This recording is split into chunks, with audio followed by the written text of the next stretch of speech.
and healing touches every corner of life. Our guest today is Chrystal Cromwell of Restore Reflexology, a certified reflexology therapist with a passion for unlocking the connection between mind, body, and overall well-being. Welcome back to the show called One Step. Let's talk about the journey. I'm your host, Joel Bennett. Chrystal, it's an absolute honor to have you on the show with us. Thank you for having me. This is one of those conversations I can't wait to explore. As I've said to you before, that I am very new to the topic of reflexology, so this is going to be very educational. But before we begin, I didn't tell you this. I have an icebreaker question for you.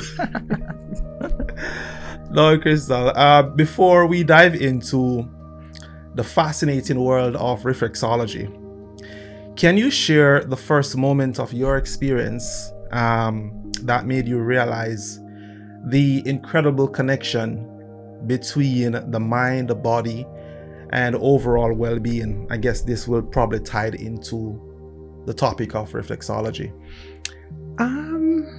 Well, you know, like when you're younger, you hear about these different things. I was always fascinated by it. A kind of thought comes to mind is I had a coworker that I worked with, and I didn't really know her, but I learned later that she had passed, and come to find out she was struggling with severe migraines. And so I guess she tried all sorts of different, therapies, and nothing helped. So that really, it bothered me, in a sense, to be like, wow, like people can, be in so much pain, say with a certain ailment, and still not find any relief anywhere. So, that kind of played on my mind too, when I started to do this as well. I mean, like there's so many, therapies out there. I encourage different people to try different things, because sometimes in our health, and not always, but sometimes it can be a simple fix. Might be struggling with something, and literally, it can be a simple fix. Like I've had that where, we had a foot issue, and you think, oh, your mind goes crazy and it hurts like nothing. And then I think I went to a foot doctor, and it was as simple as just wearing a tensor bandage. Like it really was that simple. I wore it for a bit, and it was like the pain has not returned. Right. So it's kind of like one of those things like that I find is, sometimes it could be an easy fix and non-invasive. Right. So I can just add to that sometimes people just don't know where to find the right information too, because we were conditioned to just go to the doctor. Right. And some doctor, their focus is to medicate you. Yes. And most times you don't really need to be on any drug. Yes. To get better. Yes. That's what I find too. Right. So if there's something that you can do without the drugs first, why not try it? Yeah. Thank you for that, Chrystal. Okay. Now let's dive into it. Let's start out with what exactly is reflexology and how does it work? Right. So reflexology, it's like a manual stimulating of the reflexes or nerves in the feet, hands, or ears. Our feet alone have over 7,000 nerve endings. Right, just right below the surface of the feet. Right. So it's a theory of like stimulating these nerves to get the blood circulating, and it's also like different parts of your feet, hands, and ears represent different parts of your body, like your organs and the actual systems of the body. So that's sort of like the theory behind it. And of course, I tell people that's why we need sleep, because that's when our body heals. So just like sleep sort of is that relaxed mode it's supposed to be to try to get the body to heal. This is what some of these therapies are aiming to do. It's like an external help for the body to get in that homeostasis, relaxed mode so that it can heal itself.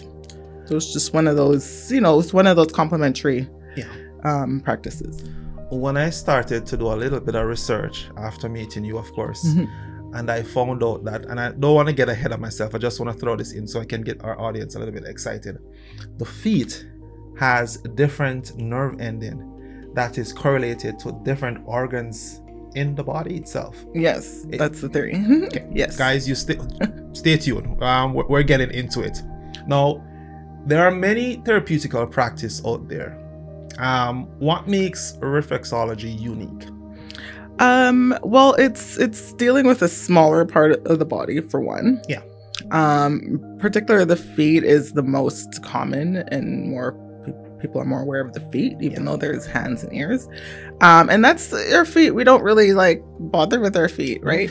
We just we walk and but our feet are really integral for our whole body. Like, so if your feet hurt, oftentimes it's because something else in our body hurts, right? And we only notice it when that happens. So to have just your feet worked on for like say a whole hour, it's very soothing and therapeutic, and it's one of those parts that you just don't think about. I laughed just now, and I'm gonna just be honest, right? The feet I feel like it's less cared for, you know what I mean, for what we depend on to take us everywhere we go and probably do everything we do. For some, and let me not generalize here, but for the most part, I feel like sometimes we don't really do a good job of taking care of that part of our body. And I have a follow-up question for you, but I'm going to hold that one because that is tied into something else in relation to the care and the treatment. But let me not get ahead of myself here. One of the main reasons people seek reflexology is for pain management. How does it help, really?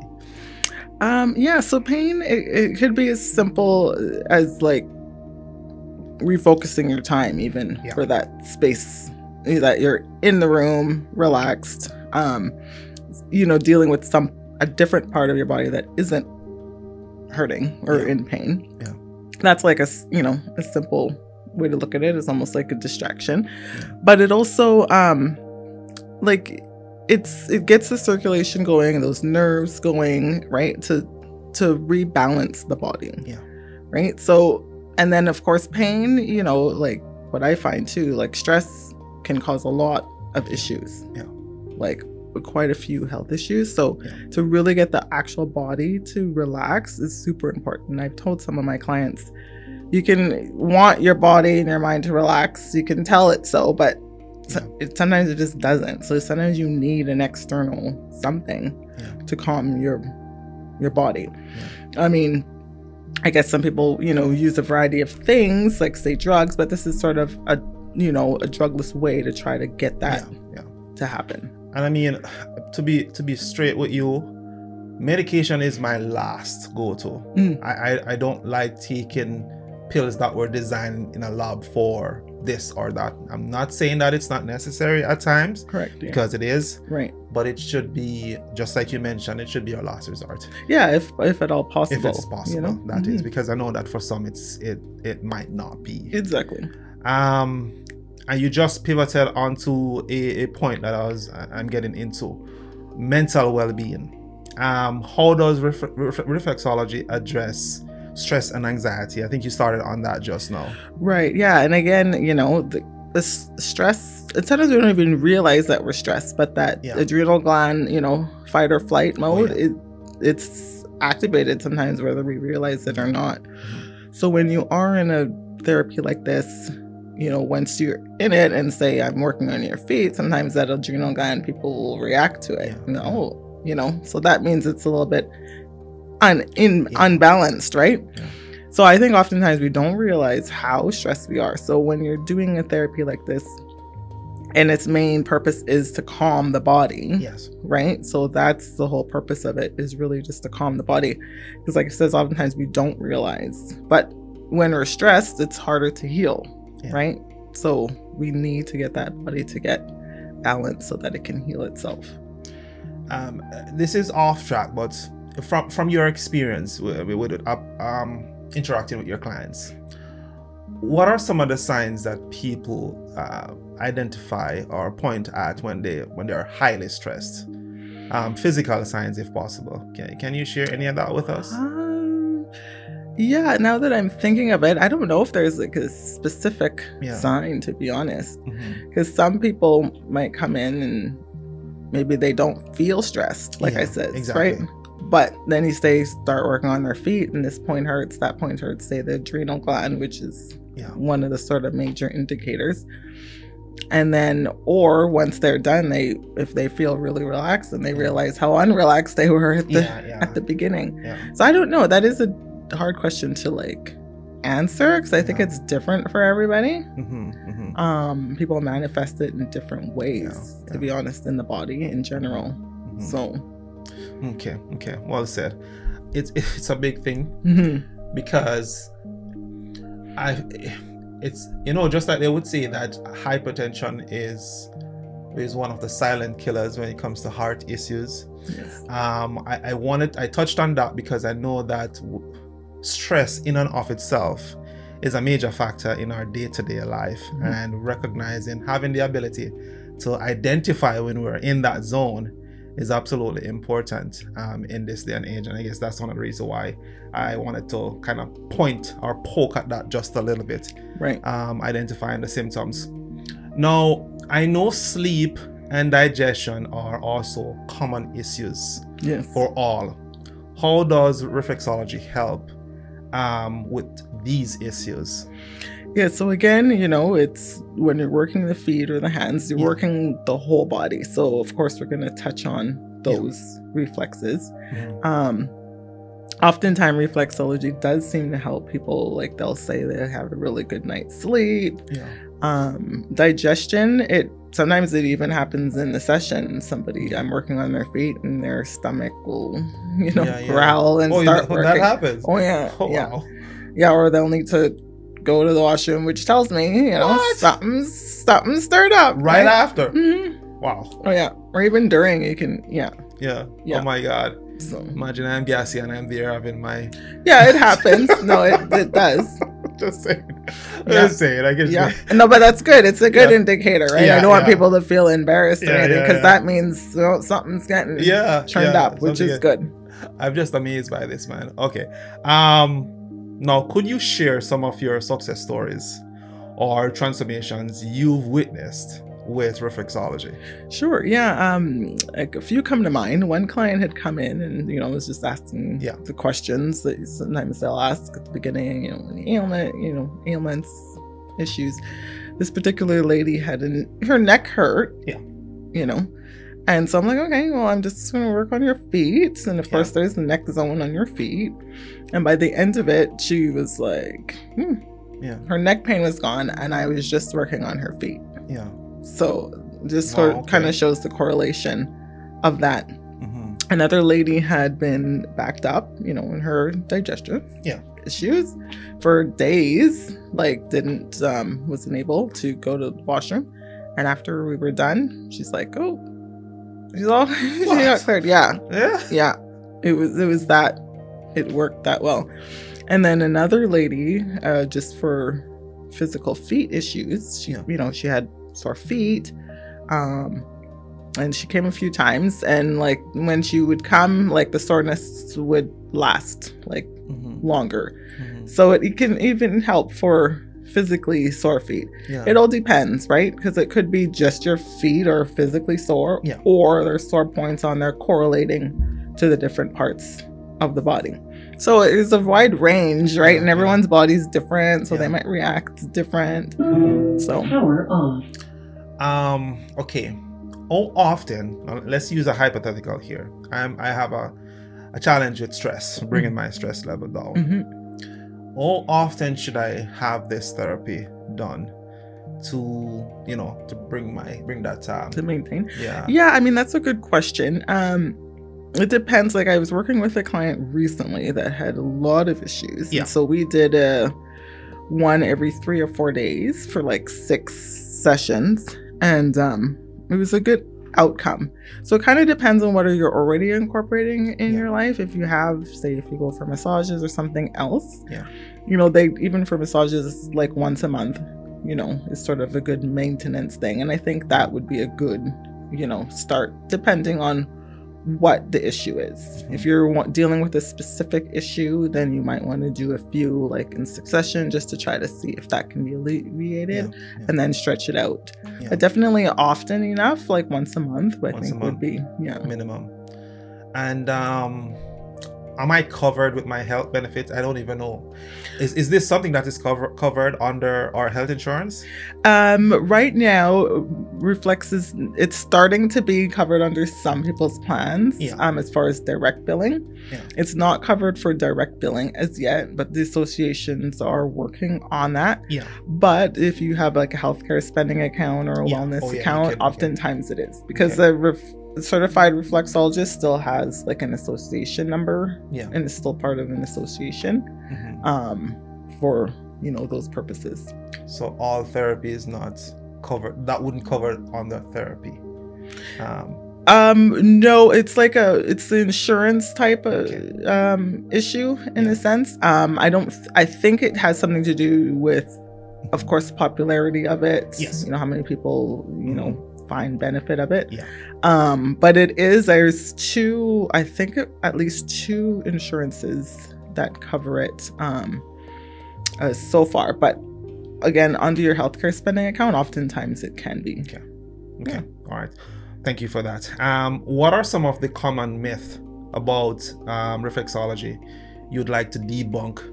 Tear it all down today. Yes. No, that's a good question, because I do encounter that. I was actually at a trade show recently and I had my hand chart up. And this gentleman walked by and he kind of made this single like, I'm not going to go there because he said something like his mom told me, not to do palm reading or something. I was like, so I called him over and I'm like, hey, and he said the hand chart looked like I was doing palm reading, some kind of like tarot reading, whatever. I was like, no, actually, like thanks for stopping, and but no, this is not like tarot card reading. A lot of people think that for sure, because maybe they just see the hand or the foot and they think it's points of maybe the tarot card. But it isn't. It's just the therapy. I use my hands just like a massage therapist. It's not, I'm not, reading a future or anything like that. So it was really good, because I've heard that before. Like my own sister had thought that too, and she seen that I got into that. She's like, oh, I'm like, no, this isn't anything like that. So the massage, not me to cut you off, we're getting back to the myth. The massage is not just feet, it's also hand too. The reflexology? Yeah, reflexology. Yes, your hands, there's ears as well. And your head and scalp. But it's your hands mirror your feet as far as where everything is placed. Okay. All right, thanks for that. Let's get back to the myth. Are there any other myth that you want to debunk? I think that's probably the main one. People not realizing, like thinking that it's more like the tarot card reading. So reflexology is not witchcraft, just to emphasize. And let me take this moment. We're going to take this moment to ask you guys to like, subscribe, and please, after you're done watching this, please share the content. Much appreciated. Chrystal, what should clients expect in a typical session? Let's get into that. Well, what I tell some clients, especially if they've come there for the first time, I tell them the worst that can happen is you'll be very relaxed. Right? So that's not a bad thing. I mean, that's the worst that can happen. You would come in and it's not, you don't have to like derobe or anything. You just need your socks off. So, and usually like loose fitting pants or something, because they do a little bit of leg work. But you just come in. It's like a massage bed as well. You just come in, lay face up, get comfortable, and that's about it. You just get comfortable and get relaxed. I'm about to ask a troublesome question. It's not on the list. It's here, and this is related to pre the therapy, right? Now, because we started out by saying that some of us, not a lot of us, don't know the data, don't have any data. Some of us, we don't do a good job of taking care of our feet. that the bottom course section. Yeah. Right. And so you may find that some feet, or the bottom of the foot, might be a little bit coarse. Should we, get some scrubs going first, straighten up get rid of some of the callus of the bottom of the feet before we show up? Good question. Yeah. And the answer is no. No? Because actually those types of things also help the reflexologist. What? Because a callus on a certain area could mean something like, Okay. So it's no, I know a lot of people are just like, my feet. Yeah, self-conscious, right? The only thing that is not good to go to a therapist with is like an athlete's foot. Yeah. Because that's contagious. Okay. Right? Okay. That particular issue of the foot, it would not be good to go on until it's cleared up. Okay. But other than that, if it's dry feet or calluses, no. Leave it. Yeah. Really? Yeah. Okay. There goes my phobia. Because I have started to do the scrub thing just to keep it good. Mm-hmm. By the way, is that a good thing? Like scrubbing the bottom of our feet, is that a good thing? I don't think that it's a bad thing. Okay. One of my teachers for this course, she's actually technically blind. Okay. And she has a callus on her eye reflex all the time. Even if she takes it off, it comes back. Okay. So that's sort of one, reason why some of those calluses may talk to what's going on your feet, right? So it depends. No, I mean, if you take it off and it comes back to maybe there's just an ongoing issue in that part of your body that it's wherever it's represented there. Yeah. It's just... I'm way smarter than I was before this session. Now, for those who are curious but maybe not ready for a full session, are there any reflexology techniques they can try at home for themselves? Yeah, so even those rollers people might use on their feet that have some raised partitions on it. Yeah. That's actually like reflexology, really. Oh, really? Yeah, because it's it's just stimulating the nerves and you're moving it. Even say walking barefoot on pebbles and the sand, those are different, actually kind of can constitute as reflexology. Okay. Right? Because you're actually stimulating your feet, the nerves under there. So anything like that would help, really. Okay. Restore Reflexology, that's the business, that's your business name? Yes. Where are you located? I have a room in St. Albert. Okay. It's in a counseling room as well, WJW Counseling. I have my clinic is in there. Yeah. But on my site, I do work at different clinics as well. Okay. 4 different ones. So those are all on my website. Can you tell us about your website and where people can find you and follow you for more information? Yes, it's restorereflexology.ca. And also on Instagram, it's restorereflexology_YEG. Okay. And there it'll show where I'm located. So if people are on the south side and don't want to go all the way to St. Albert, they can head to one of those locations. Okay, well, and that's in the comment section. Anything else you want to enlighten us on before you go, Chrystal? Well, it's just that reflexology is just a good complementary, therapy to add to what you do in general, especially if you say get massages. It's just another good therapy to add. Yeah. Like I said, oftentimes people don't get their feet worked on, like I mentioned, and it's just a part of our body that we might need to focus on a little, because our feet are really important and we just don't think of it. Oftentimes when people are done with it, they're quite amazed at how they feel. I've even had comments of people feeling like they just had a full body massage, even though I just worked on their feet. Right? So it's just a nice other therapy to bring into what you normally do to sort of relax and get your body to relax. Thank you for that, Chrystal. Thanks again for joining us and sharing how reflexology can contribute to our overall wellness. To our listeners, I hope you all enjoyed today's show. The show is called One Step. My name is Joel Bennett. Don't forget to hit the like, subscribe, and share this content. We appreciate it. Chrystal, thanks again for coming on. Thank you so much for having me. Guys, take care. Have an amazing weekend, and bye.